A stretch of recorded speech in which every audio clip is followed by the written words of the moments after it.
On today's show, Brian Zaff, fractional CFO and founder of Flight Financial. Today, we'll be talking about the connection between law firm financial management and mental health. You really have to look at the overall financial environment of the firm, and if you can alleviate the financial stress and pressure, you often improve the mental health and wellness as well. Welcome to the Alpha Lawyer Podcast, a show dedicated to exploring what makes law firms thrive. I'm your host, Jason Marsh. Join me as I interview some of the smartest thought leaders and accomplished law firm owners in our space. Together, we'll dive deep into law firm operations, marketing, technology, finance, and everything else you need to build an incredible firm that allows you to live your best life. Hey there, welcome to Alpha Lawyer Podcast. I'm Jason Marsh. More importantly, I'm here with Brian Zaff, and Brian, he's a fractional CFO for law firms. He's the founder and chief CFO of Flight Financial. But what he does is he helps law firm owners reduce their stress by improving their financial management and performance of their firm. But Brian, I wanted to talk to you because you recently wrote a really interesting article in the American Bar Association's Law Practice Today publication, which I'll share in the show notes. But you make a really interesting connection between mental health issues and then the financial setup of a law firm. So I'm really interested to talk about that. But before we get into the financial component, I really want to talk about the mental health aspect because I do see that coming up more frequently. And you highlight that lawyers are twice as likely as non-lawyers to experience suicidal thoughts. 70% report anxiety. I mean, does it seem like this is something new, or is the legal profession experiencing some sort of mental health crisis? Yeah, I think, and if we look at like the recent survey results, like over half of the respondents say they believe that mental health is at a crisis level for the industry, but some of it's just That's like the way it's always been done, right? Like lawyers expect to work long hours, to constantly be on call, trying to service clients. And so some of that is natural that it leads to burnout. But it does seem that in recent years that this has kind of escalated. Yeah, because I know just seeing in other publications, I know a topic that I see just come up. And because I also am an editor of Law Practice Today, and so I see this topic circulating a lot, over the course of a year. I think there's even sometimes issues dedicated to mental health in the legal profession. And, it's just, I wonder, is there something about being a lawyer in particular that makes them more susceptible to these mental health that's different? And I know you work with some other types of entrepreneurs, but is there something inherently different about being a lawyer? Big thing is just the billable hour, because for a lot of lawyers, it's just their sense of self-worth is tied up in just how much they're billing, what their hours are. I mean, that's kind of the way these large, the big law firms run it. And then that trickles down to the smaller firms as well. So when you feel like you're only as good as how many hours you're billing, it kind of creates this vicious cycle. Yeah, it's almost like you're really quantifying a person's value, professional value, whether it's hours, rates, the combination of those two things, right? Yeah, exactly. And I do think we're starting to see, I think there's just more mental health awareness going on as well. And the legal industry is seeing that. And the younger generation of lawyers, they don't want to work like the same hours. So we're starting to see more experimentation with, value-based pricing models for law firms, kind of fixed fee approaches, but there's still a long way to go with it. And in terms of this type of stress and burnout and ultimate mental health issues that come out of those things, is it more particular to large firms where the billable hour is everything, or is it smaller firms where you have like a firm leader that's also has to do billable hours, but also has to run all the admin of the firm in a lot of cases and juggling all of those tasks? And I think it depends. Like if you look at the recent reports on this, I mean, definitely the large firms, there's a well-known just kind of crisis level of burnout. But then at the small firm, you add on not only the billable hour pressures, but also, it's a lot of these owners feel like it's on their shoulders, that everything rests with them. And maybe they've got other lawyers who are partners, but those lawyers might not be business partners. So it's kind of additional challenges that they're taking on. Yeah, and it's interesting when you look at that. And so what typically, when you see the manifestation of someone that's experiencing, all of whatever, whether it's mental health challenges, just burnout, how does that actually impact their work and professionally? And then the follow-up is then how could that possibly impact their personal life and overall well-being? Yeah, that's a great question. And the answer really is that it has a negative effect. And they've actually done studies on this as well, that, your professionalism takes a significant hit. You're less able to respond to client demands. You're less adaptable. Just it takes you longer to get work done. So it has a quantifiable impact. If they took the time to see how many billable hours were at risk with this, it does affect the professionalism, which affects the industry as a whole. And then, a lot of lawyers will take that stress home with them too. So it's obviously affecting their personal relationships as well.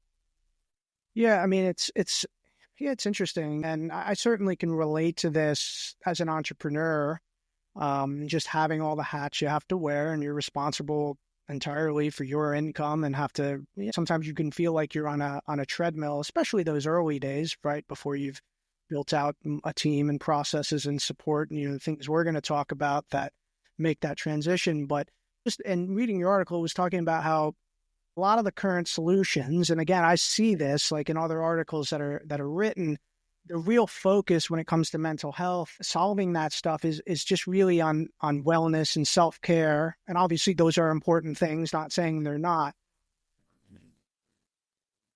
Yeah. I mean, it really is like, wellness and self-care are definitely important, but it's almost like putting a Band-Aid on the injury, because you still have the same stressful environment that created those, that stress in the first place. So it's like kind of, and what I talked about in the article is just, you really have to look at the overall financial environment of the firm. And if you can alleviate the financial stress and pressure, you often improve the mental health and wellness as well.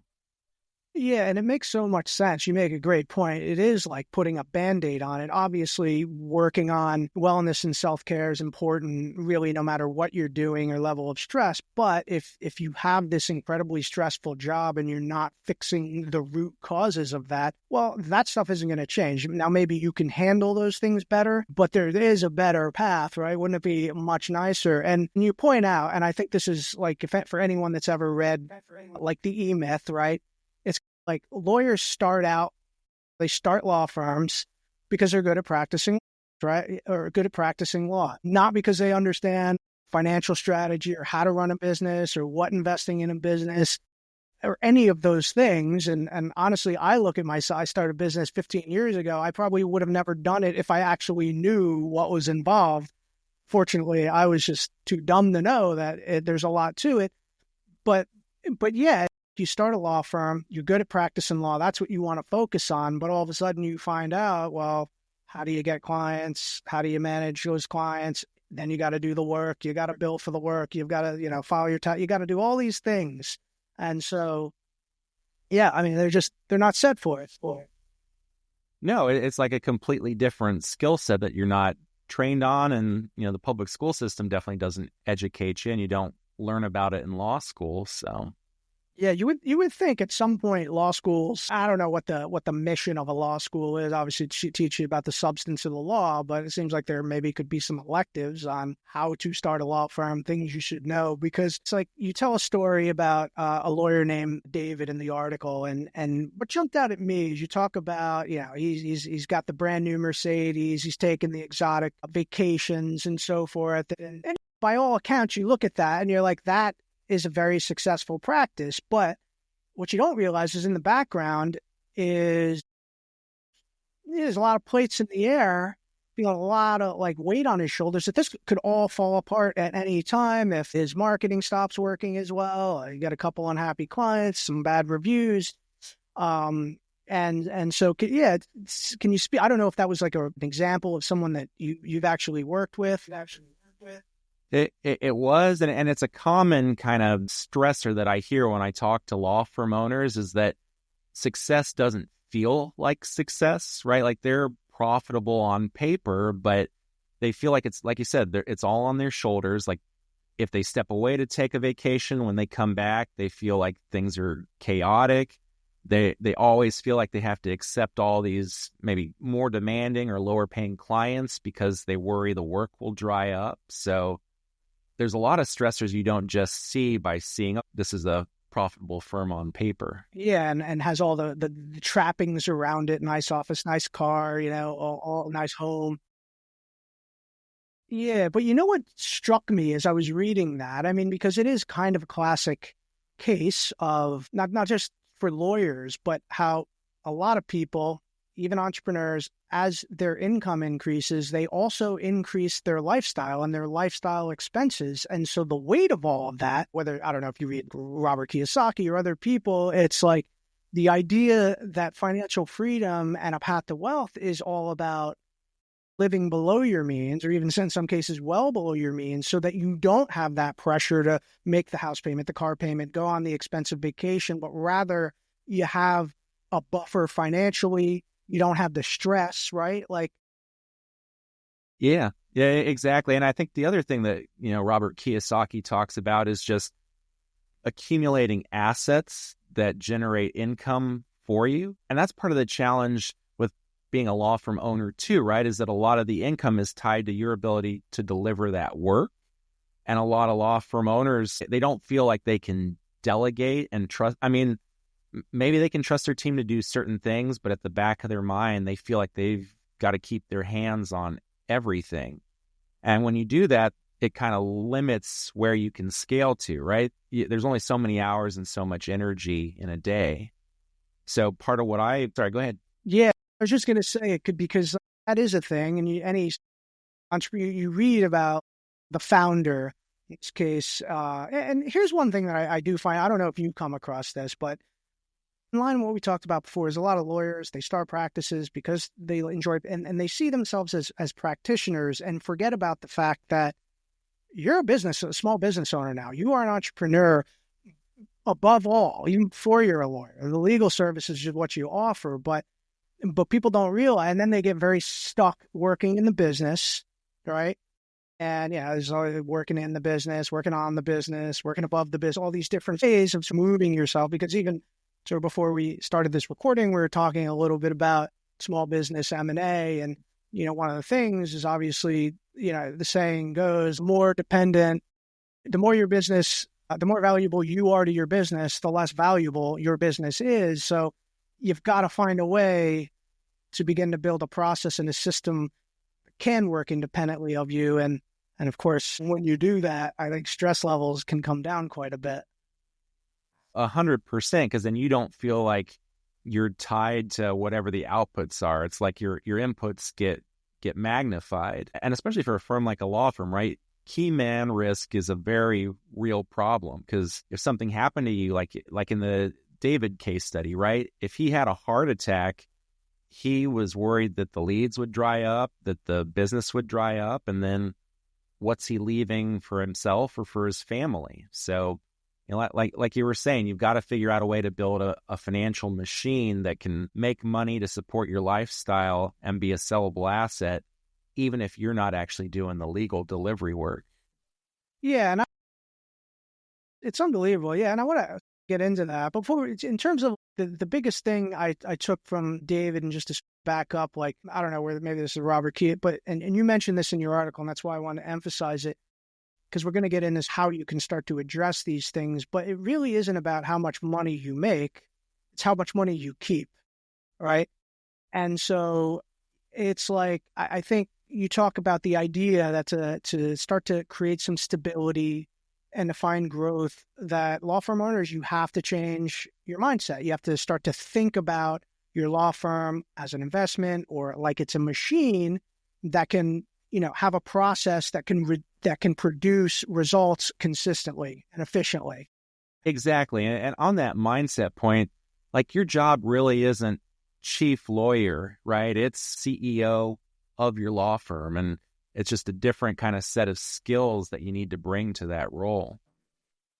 Yeah, and I guess so then the question becomes, how do you move from that, from being the legal practitioner to getting to being that CEO type level that's providing vision and strategic direction and overseeing the moving parts of the business? I love the analogy that you use as a law firm as a machine, and it has these three parts: revenue, profit, and cash flow. But before we get into those, can you talk about how this mindset shift really can make a difference for law firm? Because I think this is, in a nutshell, what we're talking about here today.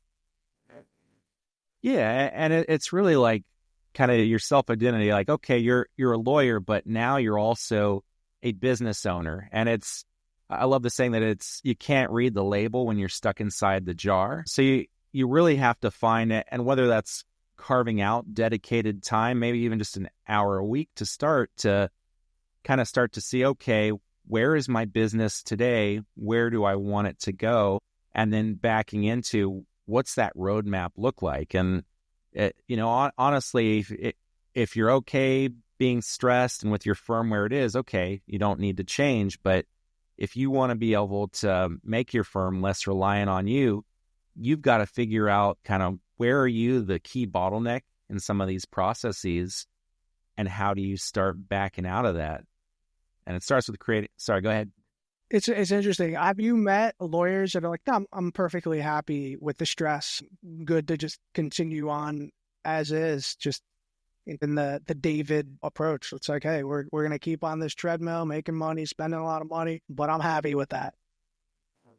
I feel like that's what a lot of lawyers, at least the old school mentality, will say, right? It's like working long hours, having those trappings of success. That's a badge of honor for like a certain grind. type of lawyer. And then I feel like there's a lot of lawyers today, though, especially after like COVID and the pandemic, right, who did a lot of soul searching, and they realized, I don't want to be that 49-year-old or the 50-something lawyer who still has to hustle and keep going to court and doing all this kind of grinding legal work and not necessarily having anything to show for it at the end of the day. Right. And having a life. And so, yeah, because in terms of that, like you talk about, like most lawyers, they equate their financial success with revenue, and that's it, right? And we're talking about it's not how much you make, it's how much you keep. So why is it so important? It's okay, revenue is important. You need that. But why is it so important to shift the focus to profit and cash flow?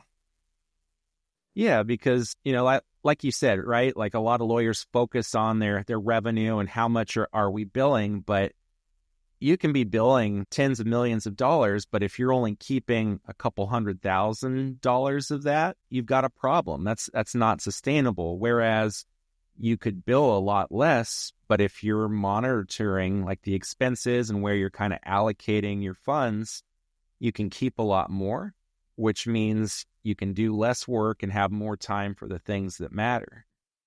Yeah, I mean, isn't that the thing? Like, can you imagine a scenario where you have a business that can generate 10 million or more in revenue, but you're only taking for yourself a few hundred, like the amount of work and stress to manage what it takes to generate $10 million.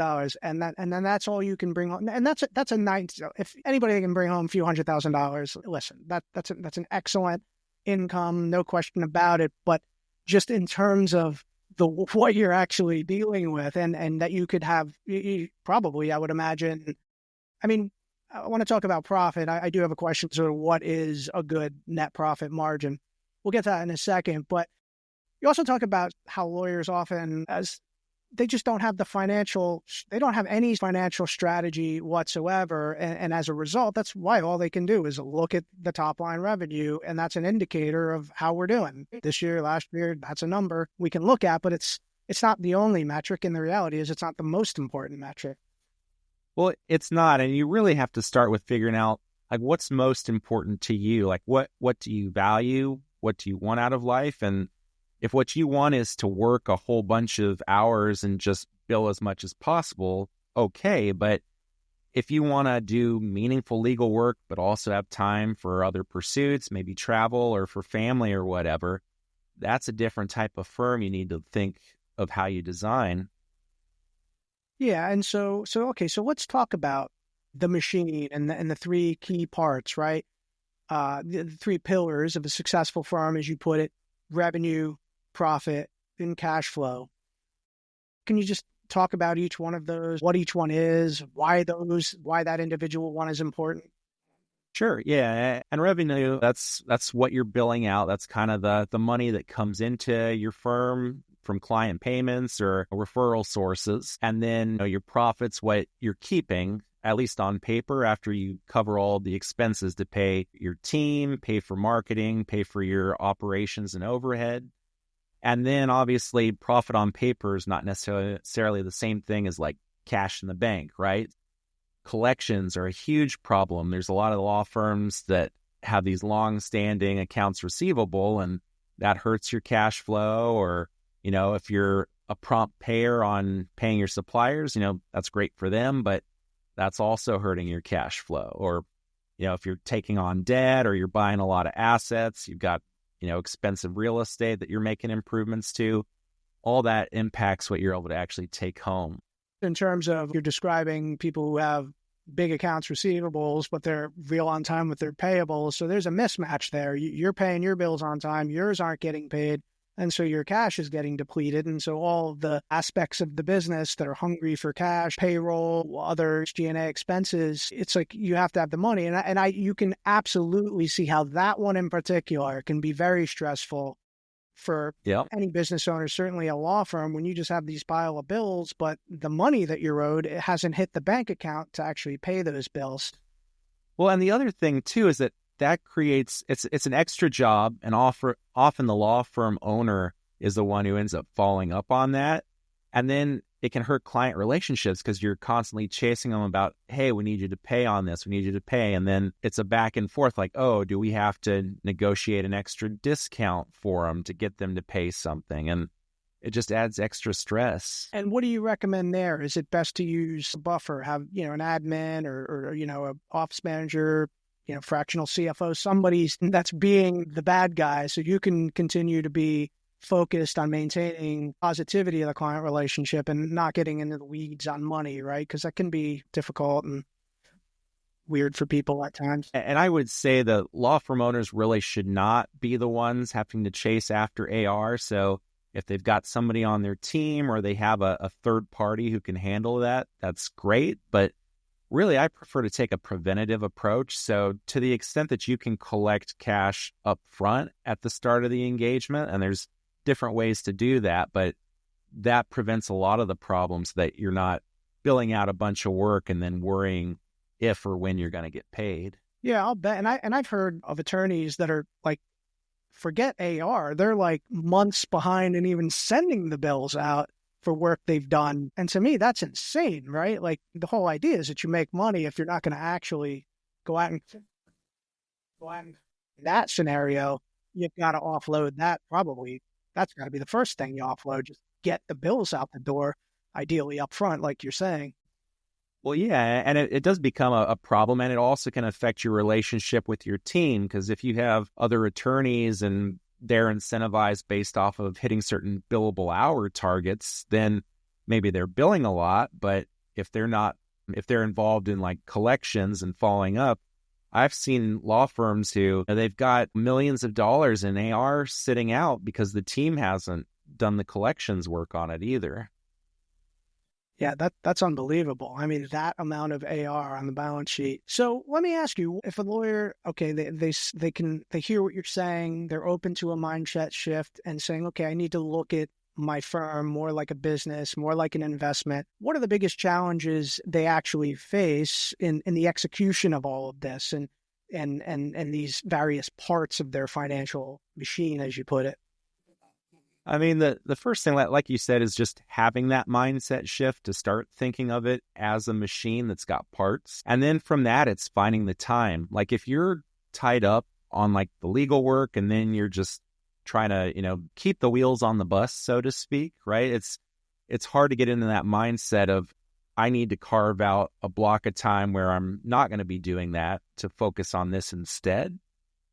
And then from that, it's just knowing what to look at. Like, lawyers, right? They're great at practicing law, They might not know a lot about like finance and how to read their P&L and their balance sheet, or even if they know how to read it, they're not thinking strategically about how do I use these numbers to improve the reality of my day-to-day.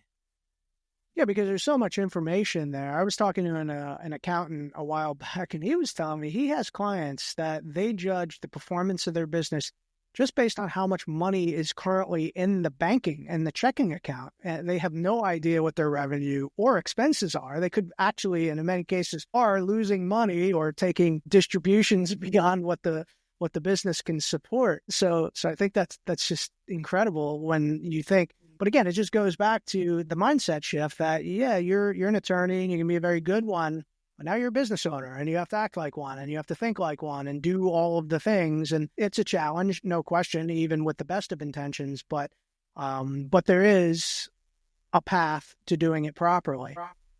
Yeah, and the big thing is just having a good financial management process installed in your firm, and that it's a mix of factors, right? It's understanding where you want to go and having clear financial targets. It's understanding kind of your current financial health in the business, where you are today, and then putting together a financial roadmap to get you from where you are to where you want to be. And then it's just consistently, each month at least, checking in, reviewing your numbers, comparing that to the targets you set, and then figuring out what are the kind of 1 to 3 key areas we need to focus on and what can we do to improve things. Yeah, that makes so much sense. And realistically, if somebody's considering, oh, I'm open to this, even on the low end, to do what you just described, right? You set some targets, you measure those targets, and you check in on them, period. Like, how much time are we talking to start making this shift? It's really not much. Even if it was like an hour a month that they were spending, they would be ahead of the majority of small law firm owners with this. Yeah, right. An hour a month. Like, who can't find an hour a month? Now, I don't know. Maybe some of these folks we're talking about here are so stressed out. They've got so many plates in the air, they literally can't find the hour a month. But realistically, anyone can find an hour a month, especially if they're trying to get on a path to, offloading some of the actual tasks and stress that come with those things. Yeah, exactly. Right. And I don't know if you're familiar with James Clear's Atomic Habits, but that's how you build a sustainable practice, right? You start small and then you'll figure out what your actual needs are. Yeah, it's like, so in terms of like putting together, getting some financial stability in your firm, it's not just about the firm owner, right? There's like a trickle down or a ripple effect that happens, employees, clients, even the profession as a whole. Like, can you elaborate on that a little bit and how that can really affect the firm as a whole? Yeah, I mean, and obviously it has to start with you as the firm owner changing your mindset. But once you do that and you start taking the small steps to look at where you are today, review your numbers, have a plan in place, you start to realize, okay, here's kind of where the gaps are. Here's the systems we need to install. And then you start to get your team on board. They'll start to buy into, okay, here's the vision. Here's how it helps me personally because I'm at a firm with a more stable financial environment. There's growth opportunities. We get to work with better clients. I can probably work less too because the owner's less worried about where the revenues and the money's coming from. And then from there, that has an impact on client delivery because the team's happier, so the clients are going to be happier. It's probably a better mix of clients. And then from there, if you spread that across all these firms kind of taking cues on this, that benefits the profession as a whole. Yeah, no doubt. And you really could see how this can really, starting to do this, how it makes such an impact on the team and how ultimately when you're moving from being the one that does all the work and being the face of to having a team that can do the work, you find out that there's people that can do a lot of little things a lot better than you would ever be able to do them. And they feel rewarded. And I guess you can start to move into like the phase of where, you hear like maybe Dan Martell talking about, you want to identify the very things that only you can do, but essentially the things you love to do and that are going to have the greatest impact on the business. And then you can have all the other people doing those other things, and they really enjoy those tasks that you can't stand and actually do them a lot better than you. And you could see how that creates the system that you're talking about. Exactly, right? Everybody's got the things that they're good at and that they love to do and that the world will reward them for doing. So let people do that, set them up for success with the resources they need, and then get out of their way so they can do it. So what's a good actionable first step that someone can just on their own, they're feeling overwhelmed and firm, the management, ops, finances, they're not fully managed. What's a good way to get started on this? I mean, I would say step one is just commit to blocking off a specific time on your calendar. And maybe right now, if you're really busy, maybe it's not during the week, right? Maybe it is like a weekend day, like a Saturday or a Sunday. Block off an hour and just kind of sit down and, if you've got access to your financials, pull it out, take a look at where your firm is. But more importantly, kind of do those soul searching questions like, am I happy with the type of work I'm doing? Am I happy with where I'm spending my time? What's sucking my energy away? Where do I get energy from my business? And figure out if this was easy, what would it look like? Yeah. That'll plant that seed and get you thinking about ways to improve. Yeah, I think that's such good advice. And are there any specific tools or frameworks or professionals such as yourself that you recommend to start getting on a path to improving the financial and operational health and overall performance of your business so you can start to enjoy life and your work? I mean, there's a lot of tools and a lot of resources out there. And part of the challenge is that there's an abundance or an overabundance of information. And if a lack of information was the only problem, everybody would have a financially successful firm. So, right. And I suppose this is a little bit biased, but I do think it helps to have a call with a professional who's worked with law firms and can kind of really quickly on a free 30-minute call, take a look at your financials, where your business is and where you want to go, and can start to give you kind of, suggestions to improve things. Yeah, there's no question. I mean, over the years, I've had a lot of coaching, different types of coaching for my businesses. Initially it was like, do I really need, is this something I can't? And you can figure it all out yourself, right? There's books, but the thing I realized is you figuring out it's going all over here, working with a coach, it's a much more direct process. And I want to tell people how they can get in contact with you. We're talking here with Brian Zaff. You can reach him at his website, www.flight.financial. Okay, so there's no .com there, www.flight.financial. But Brian offers, you can book a call with him, like a right fit call, and he also offers you a free financial assessment. So what does that look like?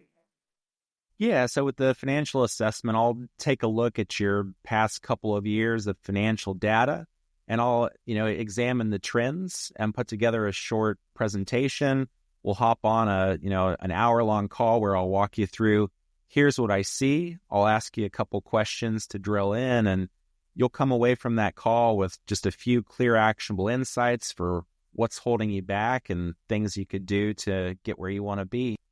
And that sounds really generous in terms of you're going to spend time evaluating their business. You're going to spend another hour on a call reviewing it with them. I can't imagine not taking you up on that. I mean, that's an easy one to say yes to. And then beyond that, if somebody decides they want to go beyond that, what type of services do you offer? How can you help these firms working directly with them? Sure, yeah, and I work on kind of a monthly basis, but if somebody decided that they want to work with me, it's kind of an initial 6-month period where we'll hop on, we'll do a more robust version of that financial assessment. We'll set growth targets with them. And then each month, I'll work with them on kind of reviewing what's going on in their business and what do we need to do to get things where we want them to be. Yeah, it sounds great. So I would say if you're an attorney that has been feeling any of the things that we have been talking about, certainly just worth a call with Brian just to get a sense of it, because again, it just starts with the mindset shift. Even if you're not ready to do everything right off the bat, schedule that hour a month. Just start thinking very broadly about your business, where you want to be, what metrics you want to measure, and then get Brian to help you with these things. Because Because here's the other thing too, in terms of the coaching that I've had, again, you're like, hey, I could do a lot of these things on my own or learn this stuff, and you'll learn faster with a coach. But the other big piece of it is the accountability, right? If you're paying for something, you're paying for someone's time and energy to go into your business, you tend to not want to let them down. Whereas if you just have goals that are off, okay, and then before you know it, it's your monthly review and you didn't do what you said you were going to do and so forth. So I imagine that's a piece that is really important to what you add. 100%, right? Like we tend to value the things that we actually invest in. And if we've got somebody else that we know we have to show up for, or they're going to call us out on it, we tend to get more done that way. Yeah, 100%. Well, Brian, thank you so much. Again, you can reach Brian, www.flight.financial. I have his email here, brian@flight.financial, again, no .com. And you can book a call with him directly on his website. And he's going to get you a free financial assessment, which sounds like a great offer. Thanks, Jason. I appreciate it. Yeah, great to talk to you, Brian. And I'd love to have you on again sometime, and maybe we can dive into some of the specifics. But this has been a great start, so I thank you so much for your time here today. Thank you. Thanks for listening to the Alpha Lawyer Podcast. I'm your host, Jason Marsh, and I appreciate you joining us today. If you enjoyed this episode, please subscribe, leave a review, and share it with other lawyers who might benefit. You can find more resources and insights on building a thriving law firm at alphalawyer.io or the Alpha Lawyer YouTube channel. Till next time, keep building the firm of your dreams so you can live your best life.